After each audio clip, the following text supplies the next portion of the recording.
Seorang wali min auliyaillah itu mereka bisa berdialog dengan alam kubur.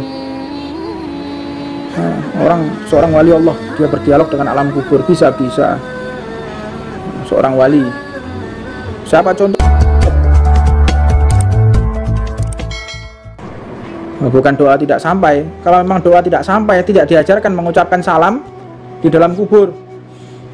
Assalamualaikum ya ahli kubur. Assalamualaikum kepada ahli kubur. Nah, kalau memang tidak nyambung, tidak sampai, tidak mendengar, kayak sapi mati, Anda anggap seperti bangkai. Anda anggap manusia itu kalau mati kayak bangkai terus dimasukkan sudah terselesai, nggak usah ditalkin karena jenazah, ya tidak dengar jenazah. Kalau memang itu semua itu tidak dengar, terputus, lah ada apa kita harus mengucapkan salam kepada ahli kubur, assalamualaikum ya ahli kubur? Malah justru ada jawaban dari ahli kubur, kan ada riwayat hadis ahli kuburnya justru mengucapkan salam, memperingatkan, cuman kita aja yang nggak dengar karena banyaknya dosa. Seorang wali min auliyaillah itu mereka bisa berdialog dengan alam kubur. Seorang wali Allah dia berdialog dengan alam kubur, bisa. Seorang wali. Siapa contohnya? Sayyidina Ali bin Abi Thalib, wali Allah. Ketika beliau berziarah ke makam Sayyidina Umar bin Khattab, beliau yang mentalkin. Sayyidina Ali itu ketika mentalkin Sayyidina Umar, dan sampai dipegang nisannya Sayyidina Umar dipegang oleh Sayyidina Ali bin Abi Thalib. Berkeringat, bercucuran keringatnya Sayyidina Ali bin Abi Thalib.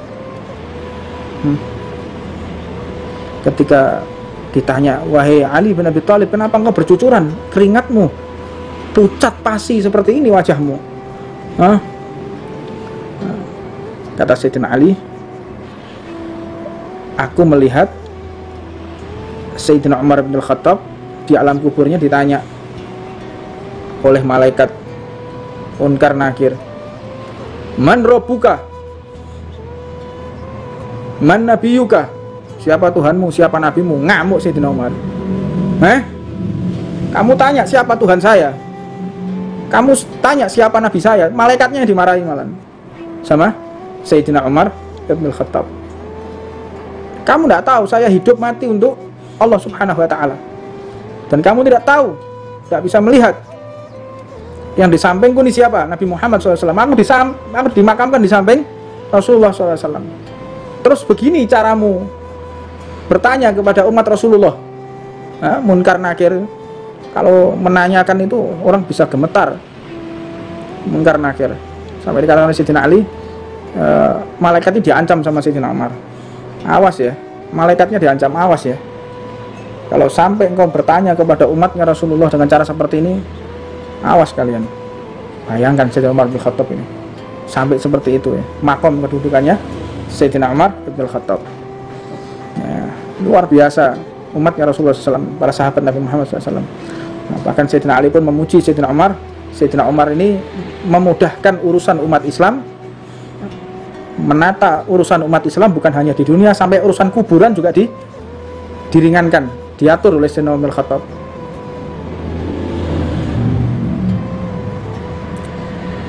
Ya Allah, radhiyallahu ta'ala anhu Sayyidina Umar bin Khattab. Insyaallah mudah-mudahan kita semua dapat berjumpa dengan Sayyidina Umar bin Khattab. Gitu, sampai seperti itu. Insyaallah. Belum lagi nanti ada kisahnya Al-Imam Sibawai. Imam Sibawai itu yang menciptakan nahwu. Malaikatnya tanya, man rabbuka? Man rabbuka? I'rabnya apa? Man rabbuka? Takoi i'rab, takoi nahwu ya. Ini hanya orang-orang khas, orang-orang yang istimewa, yang mau percaya dan mau memahami. Tidak semua orang bisa memahami kalimat ini. Saya banyak dinasihati oleh beberapa orang, Beb, kalau cerita jangan yang model begini. Ya, saya ingin cerita yang model begini agar umat ini nggak selalu menjadi awam. Anda agar tidak selamanya Anda menjadi orang awam. Terus Anda mau belajar yang seperti ini dari mana? Kerja tiap hari, tidak mengenal cerita-cerita yang gharib, cerita-cerita yang aneh ini dari mana Anda? Ya ini sudah Sudah nggak ada zamannya tutup-tutupan. Anda percaya silahkan, nggak percaya juga silahkan. Cuman kalau Al-Fakir, saya sangat percaya bagaimana kedudukan Sayyidina Umar, bagaimana kedudukan para wali-walinya Allah, termasuk Al-Imam Ghazali, pengarang kitab Ihya Ulumuddin, yang dikatakan oleh Rasulullah SAW, ulama ummati kal anbiya Bani Israil. Ulama umatku itu seperti para nabi Bani Israil. Diprotes sama Nabiullah Musa alaihissalatu wassalam, diprotes. Jadi ada satu fi Ra'yatil Manam, di dalam satu kisah, seseorang yang memiliki makom Siddiqiyatil Kubra, memiliki kedudukan khusus di hadapan Allah Subhanahu wa taala, melihat Rasulullah duduk di tempat yang paling tinggi. Karena makomnya Rasulullah, karena kedudukannya Rasulullah itu yang paling tinggi, duduknya yang paling atas. Samping-sampingnya itu para nabi. Nah, di situ Nabi Allah Musa membantah Rasulullah. Ya Rasulullah, ketika engkau di dunia mengatakan ulama ummati kal anbiya Bani Israil, ulama umatak kal anbiya Bani Israil, mana katanya ulama umatmu ini seperti kami ini, seperti Nabi Musa, seperti Nabi Ibrahim, seperti Nabi Ismail, seperti Nabi Allah Yusuf. Mana ulama umatmu, mana yang seperti kami? Karena pengen tahu saya, mana sih contohnya? Aina al-Ghazali, di mana Imam Ghazali? Kata Rasulullah. Datang Imam Ghazali, pengarang kitab Ihya Ulumuddin. Datang beliau untuk menyambut panggilan Nabi Muhammad SAW. Engkau, kata Nabi Muhammad, seperti kami ini, para Nabi Bani Israel. Coba saya tanya, namamu siapa?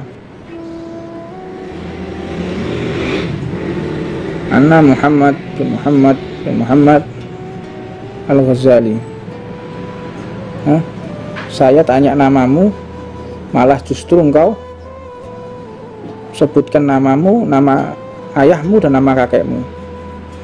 Kamu ini aneh, saya tanya namamu, kau ceritakan nama ayahmu, engkau ceritakan nama kakekmu. Kayak gini yang disebut dengan ulama, disebut seperti nabi. Akhirnya Imam Ghazali pun meminta izin kepada Rasulullah. Ya Rasulullah, saya meminta izin, boleh tidak saya jawab, boleh tidak saya membantah, jadi menimpali jawaban daripada Nabi Allah Musa. Silahkan, kata Rasulullah. Aku tanya siapa, engkau tanya wahai Nabi Allah Musa kepadaku, aku jawab namaku, nama ayahku dan nama kakekku. Terus kenapa? Salahnya di mana? Kalau memang itu dikatakan sesuatu yang salah, engkau lebih salah.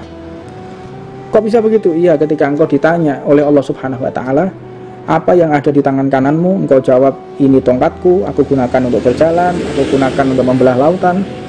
Ya di Al-Qur'an. Engkau menjelaskan kepada Allah Subhanahu wa taala. Padahal Allah cuma tanya, yang di tangan kananmu itu apa? Tapi engkau jawabnya, ini tongkatku, aku gunakan ini. Engkau menjelaskan kepada zat yang menciptakanmu, yang mengerti gaib, yang maha segala-galanya.